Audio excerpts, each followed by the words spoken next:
Do the following scenarios sound familiar to you when working with a client?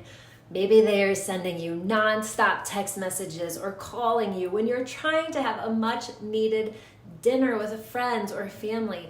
Or maybe you're still up at 11 o'clock at night corresponding with a client who clearly does not see your need for sleep.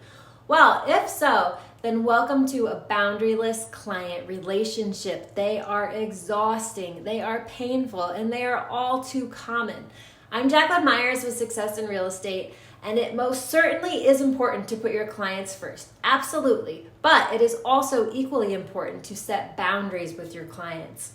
So I want to give you 4 effective strategies at creating and maintaining boundaries with your clients. The first is to set the tone from the beginning. Your very first impression with a new client will set the stage for the remainder of all your future engagements.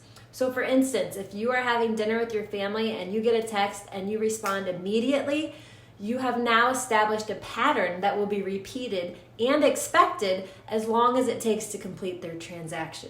So maybe a better option is just not to respond until you're available. Or if you feel the need to respond, then send a quick text that says maybe you've reached me outside of my normal business hours. I will get back to you at this such and such time. The second thing is explain how you work. You cannot expect your clients to respect your boundaries if you haven't communicated them to them.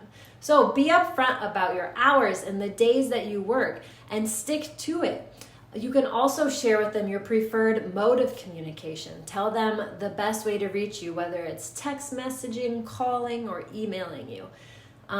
Also, maybe try making it official. Again, have that face-to-face conversation, but then you also might want to put it in writing. Also share other miscellaneous operating details that you use when you're in your business and stick it in the presentation folder you give them so they know what to expect.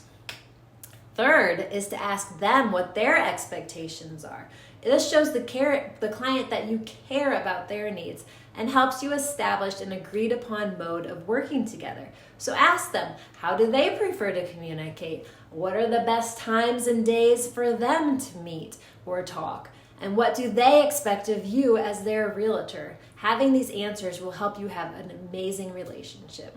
4 is protect yourself. Some clients can make unrealistic demands, putting undue influence over you, your life, and your transaction, the real estate transaction. You can gently and professionally remind them of the expectations you agreed upon from the beginning.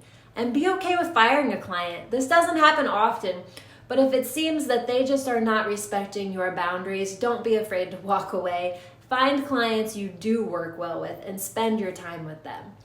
So, setting boundaries with your clients should never be considered a bad thing or make you feel guilty.